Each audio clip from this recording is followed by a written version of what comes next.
Hello everyone, my name is Jason Gilvey.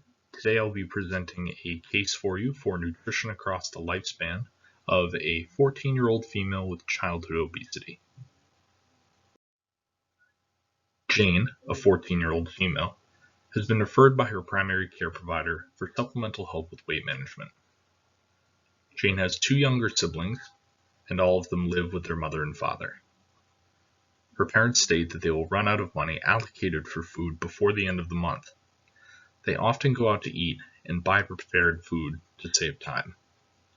Her mother and father both say they have struggled with their weight in the past, and they are unsure as how to help Jane.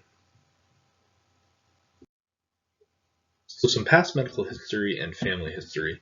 Jane has been in the overweight BMI category in the past, but at her most recent visit, she has progressed into the obese category.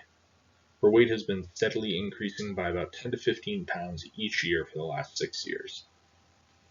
At this visit, her height was 62 inches or 5'2", and her weight was 152.9 pounds.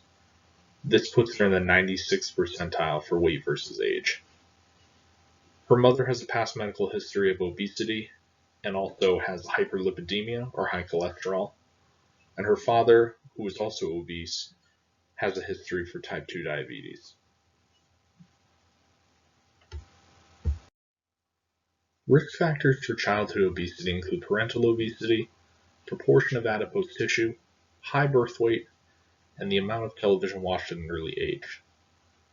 People who watched more television when they were younger also associated with a more sedentary lifestyle without getting outside and getting activity in.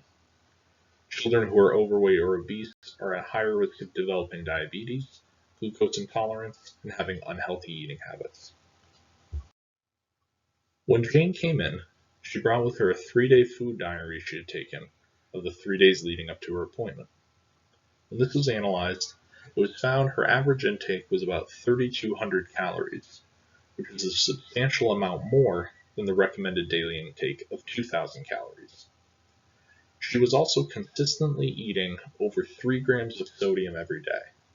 A high sodium diet is correlated with hypertension and increase in cardiovascular disease later in life. On a more macro level, it was noted that she was getting a varied amount and quality of food day to day. There was about a 2,000 calorie range between the highest day and the lowest day of eating. A lot of her food was fast food as well, as noted by her parents. This also carried over to school, where she was usually eating pizza.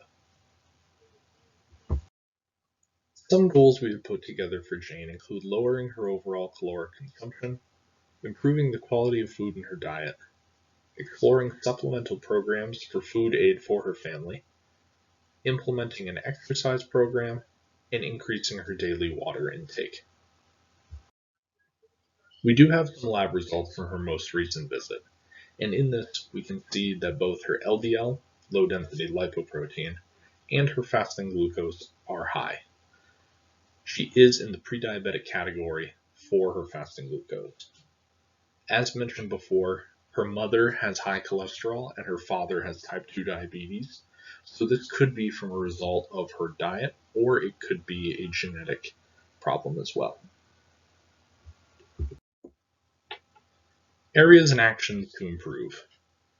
The 3 that I thought Jane would benefit the most from would have her family cooking more food at home, drinking more water daily, and implementing an exercise program for her. While home-cooked meals can be more time-consuming, they do allow the person cooking to be more invested and present with what they're putting in their body. They can also help with portion control. An analogy I had heard was if you have a large sandwich and a small sandwich, both of them are considered by your brain to be meals. The difference is in the serving size. Cooking can also be a bonding activity. Her parents stated that much of the reason they did fast food was for the convenience and the time it saved them. Cooking as a family could help bring them closer together. For an exercise program for Jane, it doesn't have to be a very complicated routine. The most important part of exercise is the ability to repeat. So what do I mean by that? An exercise, especially when starting out, needs to be something that you can replicate multiple times a week. In that, it can't be an exercise that leaves you sore and without the will to want to work out again for the next couple of days. That defeats the purpose. It needs to be something low impact that you can start out and continue doing. Exercise over the long term consistently is what gives the best results. You want to start low and you want to go slow. Everything you do should be at your own comfort level. For Jane, as it wasn't noted that she was doing any sort of exercise at all during the day, I would want her to start with 30 minutes of walking 3 times a week. She can increase according to her own pace. She can increase the amount she's walking. She can also put some jogging in there, or if she just wants to increase the distance. It is also important that she stretches for 10 to 15 minutes before exercise and on the days that she is not exercising. This can help avoiding injury, and it can be a good exercise in itself. When someone is looking to drink more water, their intake can be dependent on many factors. It can be dependent on their size, their activity level, or how much water they're getting from their diet in the first place, such as from fruits and vegetables. There are many rules of drinking an ounce for every kilo you weigh, or trying to drink 10 glasses of water daily. The big overarching rule is if you are drinking water when you are thirsty, this is going to give a healthy amount. Your body is very efficient at maintaining the homeostasis that it has, so as long as you are listening to it, that will help tremendously. You also want to make a conscious effort to drink water, not juice or soda, as the primary intake. Juices and sodas can have carbohydrates and sugar added to them in the case of soda. These are more known as empty calories, especially with juice. While juice has sugars from fruit, and they are considered more healthy than soda, most of the nutrients from the fruit is going to be in the skin itself. So unless the juice has been freshly made, squeezed or pureed, it isn't going to have the nutritional value that eating fresh fruit would. Additives for water, also known as water enhancers such as Mio or Stir, can help if the bland taste of water is something you are trying to get away from. This is especially important if somebody usually drinks soda or a flavored drink, as this can help water have a flavor so that it is easier for you to drink. Keeping all of these recommendations in mind, a 3-day meal plan was put together for Jane. For day 1, breakfast would look like 2 eggs, 2 pieces of whole wheat toast with butter, 1 cup of strawberries, and 8 ounces of 2% reduced fat milk. Lunch would be a tuna sandwich, or 6 ounces or 1 can of tuna with 1 tablespoon of light mayo on whole wheat bread. 1 gala apple, cut up with 1 tablespoon of peanut butter, 2 glasses of water, and as a snack you could have after, 1 cup of baby carrots with 2 tablespoons of light ranch dressing.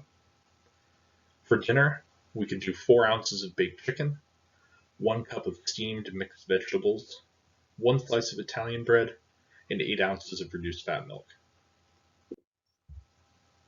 For day 2, breakfast would be 1 cup of Honey Nut Cheerios, 1 cup of 2% reduced fat milk, 1 slice whole wheat toast with butter, and 1 cup of fortified orange juice. Lunch would be a homemade chicken wrap, so we would do 3 ounces of shredded chicken and a half cup of shredded veggies, 1 cup of garden salad, 2 oranges, and water. As a snack, she could do 2 servings of Ritz reduced fat crackers, which comes out to about 15 to 20 crackers. Dinner would be a cup and a half of chicken and vegetable stir fry, 1 cup of fresh cut vegetables, and 2 tablespoons of ranch dip, 2 cups of reduced fat milk, and 1 cup of fruit salad for dessert. And finally, on day 3, breakfast would be 1 cup of reduced sugar apple and cinnamon oatmeal, 2 medium eggs, 1 cup of fresh cut pineapple, 1 cup of orange juice. For lunch, we would do 4 ounces of ground beef and 1 cup of steamed mixed vegetables as a sort of power bowl, water, and as a snack, 1 apple. Dinner would consist of 1 6-ounce pork chop, 1 baked potato, a cup of fresh strawberries, and 1 cup of reduced fat milk.